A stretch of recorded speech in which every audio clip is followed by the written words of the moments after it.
जय माँ समलेई मोर गोटे नुआ ब्लॉग रे मुई आपण मन को स्वागत करुछे।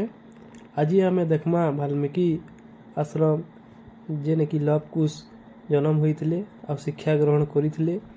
ए जगह पंजाब अमृतसर रु 10 किलोमीटर दूरे अच्छे। इटा होचे मेन एंट्रांस गेट।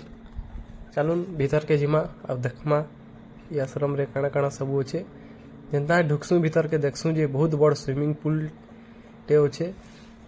आउ मझी थी मंदिरटा अच्छे। चारिआडे बहुत शांत परिवेश आपण माने देखि पारुथिबे वीडियो माध्यम रे जे केते सुंदर परिवेश अच्छे। आउ इन मैट दसला ही छे। टेम्परेचर टा बहुत हाई अच्छे मार्बल फ्लोर रे सेथिर लगी ने प्रशासन तरफ रु मैट बिछा ही छे। आउ सीधा हमें आके बढ़ी जिमा देखमा आश्रम रे काना काना सब रही छे। ये आश्रम रे माँ सीतार जेने रोसई करुले से जगह भी अच्छे। आ लव कुश से घोड़ा के जेने बांधी थिले से जगह भी अच्छे। मंदिर भी साइड साइड रे छोट छोट मंदिर अच्छे। आ पैन तो स्विमिंग पूल फिल मारी जावा एंता बढ़िया पैन अच्छे जे मते तो सीधा गाथी पकाती बगी लागुतला। आउ चलून देखमा के आ सब काना काना अच्छे। आ इने बहुत बढ़िया पद्दी मीना बाजार भलिया गोटे स्पॉट भी अच्छे।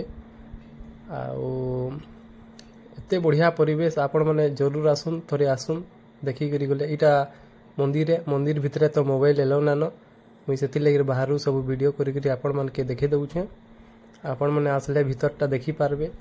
गोल्ड प्लेटेड सुनार सब मूर्ति माने अच्छे वाल्मीकि ऋषि रो। आई जगार महर्षि वाल्मीकि बसिकरी रामायण रचना करथिले। आसुन घे देखी करी जाउन आपण माने देखि परथि वीडियो माध्यम रे केते सुंदर परिवेश अच्छे।